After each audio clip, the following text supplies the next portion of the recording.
వికారాబాద్ జిల్లా దారూరు మండలంలో జరిగిన ప్రజా సమావేశంలో టీఆర్ఎస్ మాజీ మంత్రి సబితా ఇంద్రారెడ్డి పాల్గొన్నారు.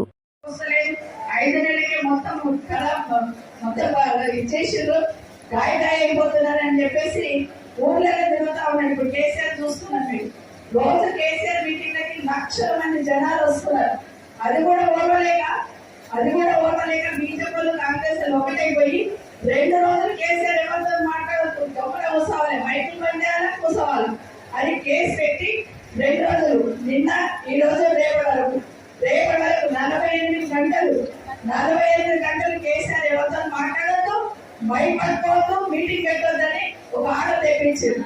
ఎందుకంటే ఒక భయం అయిపోయింది. కేసీఆర్ బండెక్కి మైక్ పట్టుకొని పోతే వీళ్ళ పబ్బా 40 ఏళ్ళు అడగవు, మన కేసీఆర్ చెప్పినైతే ఇంటారని ఒక భయం అయిపోయి ఈరోజు 45 గంటలు కూర్చోబెట్టిన లోపల.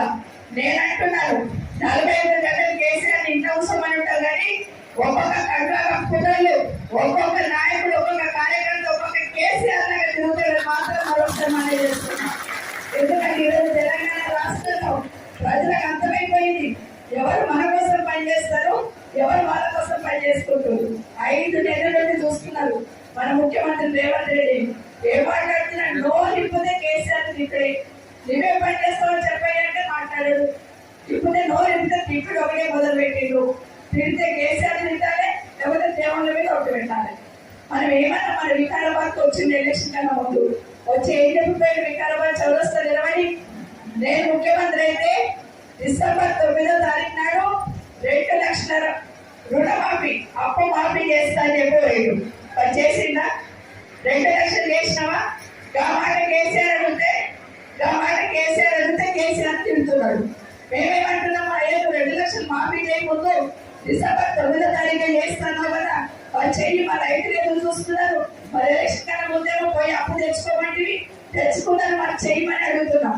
ఇప్పుడేం చేస్తున్నాడు, ఏ ఊరికి పోతే ఆ ఊళ్ళో దేవుడి మీద ఒట్టు పెడుతున్నాడు. వేపలవాడ పోతే అక్కడ ఒట్టు పెడుతున్నాడు, వదలాది పోతే అక్కడ ఒట్టు పెట్టి, గద్వాలు పోతే జోగులమ్మ మీద ఒట్టు పెట్టి, ఇప్పుడు అనంతగిరి పద్మనాభ స్వామి వంపుతున్నాడు.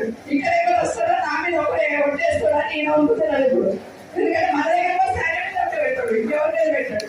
ఇంకో నేను అనంత పద్మనాభ స్వామి మీద ఒట్టు పెట్టి చేస్తా అంటాడు. దేవుళ్ళ మీద ఒట్టు పెట్టడు, కేసీఆర్ తిట్టుడు, ఇవి 2 నడుస్తున్నాయి. నిజంగానే ఇచ్చిన మాట కట్టుబడి 2 లక్షల రుణమాఫీ చేయమంటే చేయండి రాదని చెప్పింది కదా. 2 లక్షల రుణమాఫీ అయిన వాళ్ళంతా ఆయనకి కాదలందరూ కాలుగుర్తు చేయండి. ఇదే వాళ్ళు చెప్తున్నాం. ఈరోజు మీకు అందరు కూడా రైతు బంధు చాలా మంది పడలే, 4 ఎకరాలకు 5 ఎకరాలకు వేసినట్టున్నాడు. వాళ్ళు మిగతా రైతులు ఏ పాపం చేసిండ్రు? అందరి రైతులకి పెట్టుబడి కావాలని వాళ్ళు అప్పు తెచ్చుకోవాలని కేసీఆర్ సంవత్సరానికి 10,000 ఎకరాకి వేస్తుంది. కానీ 15,000 వేస్తాను దేవుడేరు ఉండదన్న వేస్తలే. ఈరోజు మనకందరికీ అదంతా తెలుసు. మీరందరూ కూడా దయచేసి గుర్తు పెట్టుకోండి. ఇప్పుడు కానీ కాంగ్రెస్ పార్టీలో ఓటు వేస్తే మేము ఇంటికి చెప్తాం, ఇంటికి మాకు జనాలు ఓటేస్తారని మళ్ళీ ఇష్టం వచ్చినట్టు పద్దకుండా మాకు దొరకదు. ఇప్పుడే కరెక్ట్ ఉన్నాయా? కళ్ళు రాచి వాత పెట్టాలంటే చూడండి నొప్పినప్పుడే. కాబట్టి ఇప్పుడే ఓటు ద్వారానే ఖచ్చితంగా అన్ని కూడా బీఆర్ఎస్ పార్టీ కారుకు ఓటేయండి, జ్ఞానేశ్వరం గెలిపియండి, కొట్టాడి ఈ ప్రభుత్వాన్ని కొట్టాడి పనిచేయించే బాధ్యత మా అందరి మాత్రం మీకు అందరికీ కూడా పేరుపైన తెలియజేస్తా ఉన్నాను. ఒక్కటి ఆలోచించేదమ్మా, ఎక్కువ మనము బిందెలు పట్టుకొని బోరు ఎదుంటే అడిపోయి నీళ్ళు పట్టుకొచ్చుకుంటుండే, బోరు దగ్గర పోతుంటే బిందెత్తుకొని వస్తుంటే రోడ్డు ఎక్కడ ఎంతమంది మొగాళ్ళు ఉన్నా తలకింటికి వేసుకొని బిందెత్తుకొని పోతుంది తప్పదని. కానీ కేసీఆర్ ఏం చేసి వచ్చి ఇంటింటికి నల్ల పెట్టిండు. నేను ఒకసారి అడుగుతూ ఏమన్నాడు తెలుసా, నల్ల ద్వారా నీళ్ళు ఇస్తున్నాం అన్నప్పుడు మా దగ్గర కొన్ని కాలనీలలో నీళ్ళు వస్తలేమన్నా మాకు పైసలు కావాలని నేను అడిగితే గట్టిగా రావమ్మన్నాడు. లేదు వస్తలేమో అంటే పైసలు ఇచ్చి లేపించుకోండి పైకి లేదని మాట్లాడుతున్నప్పుడు ఏమన్నాడంటే, ఆడబిడ్డ బిందె పట్టుకొని బయటకు వస్తే మనం తలొచ్చుకోవాలమ్మా, ఆడబిడ్డ కాదు, వాళ్ళ పరువు పోవద్దు, 2 పైసలు కావాలి ఇస్తారు నల్ల లేపి అన్నాడు. ఎప్పుడైనా ఎవరైనా ఆలోచించిందా? ఒకసారి ఆలోచించాడు. రెండవది, ఆడబిడ్డ పెళ్ళైతే ఇంట్లో బిడ్డ పెళ్ళైతే అన్నదమ్ముల దగ్గర కూడా మొక్కలు సాగేసుకుంటారు, వాళ్ళ కుంటూ ఉండవడం. కానీ అట్లాంటిది ఆడబిడ్డ పెళ్ళైతే మీ అన్నలాగనో మీ తమ్ముడు లాగానో ఆయన బిడ్డ మేనమామ లాగానో ₹1,00,000 అడగకుండా పంపించాడు కదా కేసీఆర్. ఒక్కసారి ఆలోచించండి. రైతు చనిపోతే కనీసం వాడు పలకరించుకుని పోయినప్పుడు రైతు చనిపోయిన నేను వల్ల నా కుటుంబం ఆ రైతు చేసిన అప్పులతో నేను వల్ల రేపు ఎట్ట బతకాల నేను వల్ల అర్థం కాని పరిస్థితుల్లో రైతు కుటుంబాలు ఉంటాయి. అట్లాంటిది కేసీఆర్ గారు గుంట భూమి ఉంటే చాలు రైతు చనిపోతే వారం దినవరం అయ్యే ఒక 5 లక్షలు మన ఇంటికి పంపించిందా అనేది ఒక్కసారి ఆలోచించమని కోరుతా ఉన్నాను. ఇదే కాదు కేసీఆర్ గారు మనందరికి కేసీఆర్ కిట్ అని ఇచ్చిండు. మనందరికి తెలుసు బిడ్డ పుడితే మనవరాలు పుడితే బిడ్డ కన్నా ఎక్కువ తల్లికే ఫిగర్ ఉంటుంది. ఏమిటో చేస్తున్నదో ఏమి సబ్బు పెడుతున్నదో మనవరాలకి ఏమి లేకుండా కష్టపడుతుంటారు, ఇబ్బంది పడుతుంటారు. అట్లాంటిది లేకుండా కేసీఆర్ కిట్ అని ఇచ్చి బిడ్డ పుట్టే 13,000 కొడుకు పుట్టే 12,000 వేసి ఇంటికి కాళ్ళు పంపిస్తున్నాడా లేదో ఒకసారి ఆలోచించండి కేసీఆర్. ఇవన్నీ ఒకేదైతే అంగన్వాడీలో భోజనం ప్రెగ్నెంట్ కడుపుతో ఉన్న లేడీ ఇంటి దగ్గర ఆడపిల్ల ఇంటి దగ్గర తినదేమో, ఉండి లేక తినదేమో అని చెప్పేసి అంగన్వాడీలో భోజనం పెట్టించడం, న్యూట్రిషన్ కిట్ పెట్టడం ఇట్లాంటి ఒకటి కాదు.